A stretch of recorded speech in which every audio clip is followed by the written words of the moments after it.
টেবিলের অ্যালাইনমেন্টের কাজ করা। আমরা টেবিলটিকে আগে সিলেকশন করব, সিলেকশন করার পর তারপর লেআউটে যাব। লেআউট থেকে আমরা এখানে একটা অ্যালাইনমেন্ট পেয়ে গেছি। এই অ্যালাইনমেন্টের কাজ হচ্ছে যে লেখাগুলো সবসময় উপরের দিকে যাবে এবং হাতের বাম সাইডে লেখাগুলো প্রদর্শন হবে।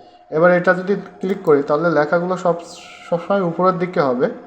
এটা যদি আমি একটু ঘরগুলো যদি আমি একটু বড় করি, দেখো লেখাগুলো আমার উপরের দিকে আছে, সেই সাথে বাম সাইড অর্থাৎ মাঝখানে সেন্টার হয়েছে। এবার ডান সাইডে এটার পর ক্লিক করলে আমরা সিলেকশন অবস্থায় যদি আমরা এটার পর ক্লিক করি তাহলে এটা ডান সাইডে চলে যাবে। এরপর হচ্ছে মাঝখানেরটা হচ্ছে লেখাগুলো সবসময় মাঝখানে এবং বাম সাইডে থাকবে। তাহলে এটা শুধুমাত্র এটা টোটালটা যদি এখানে সিলেকশন করে দিই লিখি তাহলে এখানে সবগুলো মাঝখানে হয়েছে। এবার এটা যদি করি হাতের ডান সাইডে চলে গেছে। নিচ সাইডে লেখাগুলো যেয়েছে, আবার মাঝখানে দিলে মাঝখান, আবার ডান সাইডে। এছাড়া আমরা অ্যালাইনমেন্টের মধ্যে হচ্ছে আমরা দেখি লেখাগুলো দেখা যাচ্ছে তোমার এর এখানে যে চিহ্নগুলো আছে দেখা যাচ্ছে লেখাগুলো অনেক সময় আমার এরকম লম্বা আকৃতিও করা যায়।